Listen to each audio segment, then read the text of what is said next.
All right, so I can't look at the camera too much because I got to watch the trail, but figured I would take this out for a spin. This is 2 days after the Atlanta AllState Hot Chocolate 15K. The temperature right now here in Columbia is 55 degrees. In Atlanta on Sunday, it was about 35 and it was rainy. When we were there Saturday for the expo, it was about 40 something, but there was no rain. No matter what, it was really cold. We're obviously coming out of town to go down to do that race. It's a good race. Let me not get that out of the way off the bat. We bought our registration months in advance. We took advantage of some of their discount codes. We booked a hotel months in advance based off of where the chocolate race started and ended last year. The 2017 Hot Chocolate pretty much was outside the CNN building at the Olympic Park. Not where they did the huge fireworks and everything back in '96, but where they had the statue commemorating the Olympics. There's a huge Ferris wheel there. And the park itself is big enough where they had the after party. So many people were happening, but that was last year. This year, the race took place north of the convention center, and it felt a lot smaller. And I think a lot of it had to do with the weather that was coming up, because they originally had the hot chocolate race set for January, but something happened, so they had to change the course a little bit and change the date. So that's why we ran at the beginning of February. So the expo took place in the same place, in that little convention center next to Mercedes Dome. And this year it felt like it was a lot smaller than last year.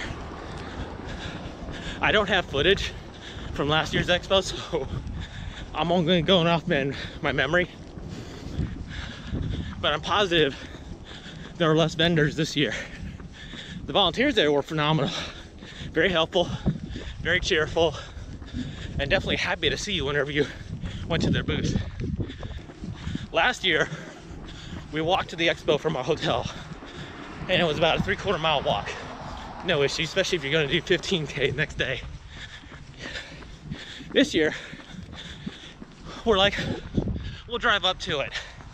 Let's go knock that out of the way before we go to our hotel. So we drove there. Parking wasn't exactly the best. We ended up parking in what looked like a small parking lot for the Mercedes Dome. And they were charging, what were they charging? I think $5 for the first half hour or first hour, and then $5 each hour after. When we got to our car, we had about 10-15 minutes to spare. Like, okay, no big issue. But because the way cars were getting out and they were having issues with their ticketing machine, we ended up being in the garage, or our car was in the garage for over an hour. So I ended up paying 10 bucks. Still not as bad as other parking spots out there, because somebody was doing a flat rate of 15 bucks. And I'm not sure if they thought expo goers were gonna be there for like 2-3 hours. Again, the expo wasn't that big.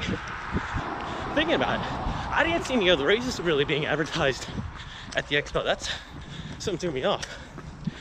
So we get to the hotel, we go down, or we get up to our room, and we check the weather to see what's going on. And it is 100% chance of rain, and the temperature varies from 33 to 43. So this is something everybody needs to do. Well, there's a couple things you need to do in there. One, you need to check the weather all the way up to it to include the day of the race. 2, make sure you pack clothes you're gonna race in appropriately.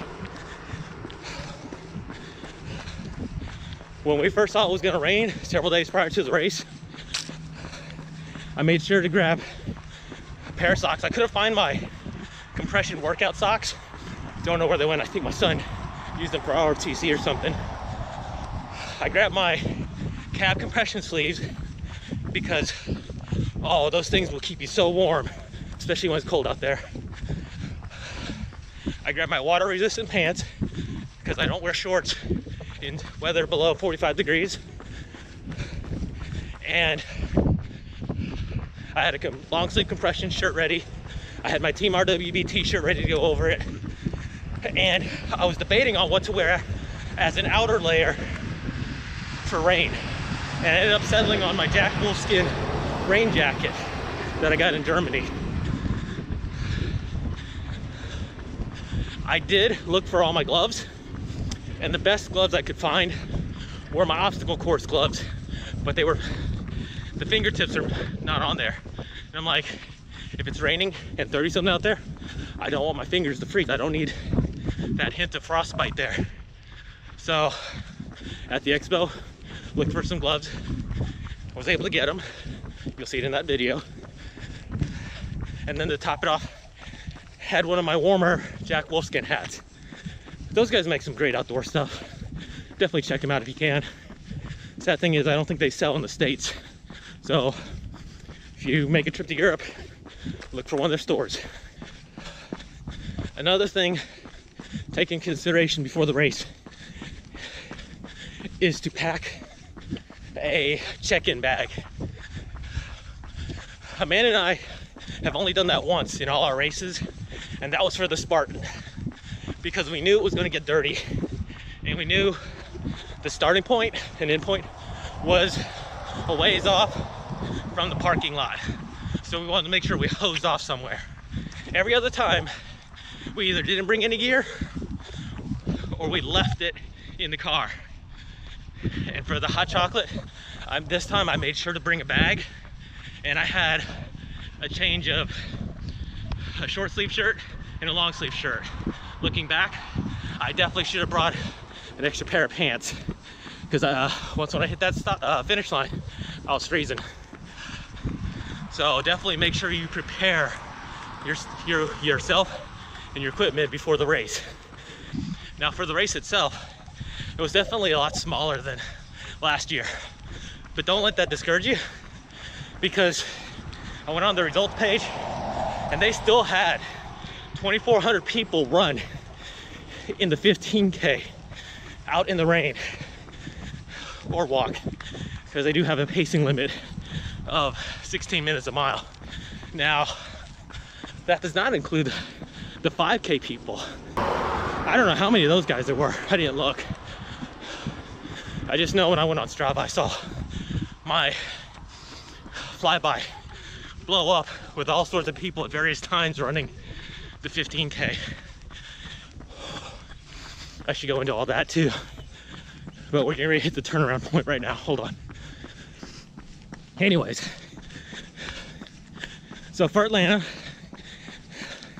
this was the third. They've had the Hot Chocolate series 6 years now, and according to one of the volunteers, this is the third straight year where they've changed the course, which explains why when I got up, I kept getting confused where the starting and ending point were going to be, even though I knew where they were the day prior. So, but the overall course was about the same. Other than the start and finish, there were only a couple streets that were different from last year's race. And while Amanda disagrees with me, this year's course was a lot less hilly and steep than last year's course. Yeah, we had several hills when you go in and look at it, but it was nowhere near like what it was last year. Now the Hot Chocolate volunteer staff, they're out there. They had 4 water and aid stations set up So for the 15K, it was at the 1 mile, around the 3 mile, around the 5 mile, and around the 7 mile. Yeah, I don't know why I'm holding up a 5th digit if there's only 4 stations. The first 2 was when the rain was at its worst. But at the 1 mile mark, the chocolate chips we got were fairly dry. How they did that with no overhead tent on them is beyond me, but hey, I'll definitely take it. All the water stations had regular water, and they had the Nun electrolyte drinks out there. And you didn't get just one flavor throughout the course. If I remember correctly, I had 3 different flavors when I hit them. You can definitely tell it's getting closer to 60 out here. So the second station, they had marshmallows for the sweet, and that's when I grabbed the cup and it was half full of rainwater with my marshmallows. The volunteer was apologizing like crazy. I'm like, dude, it's raining out here, nothing we can do, and it's rainwater. I'm not that worried right now. So I ate my marshmallows, had my drinks, and kept going. But the stations at 5, miles 5 and 7, all they had were drinks. There were no sweets at all, which was a little disappointing. But I'm presuming the race organizers told them not to put the stuff out because they didn't have any way to protect the food. At least that's what I'm hoping. And if that's the case, that's a good call. And speaking of good calls and the organizers, they kept us up to date a lot on social media. Just under 2 hours before the race, they were posting that the race will still happen.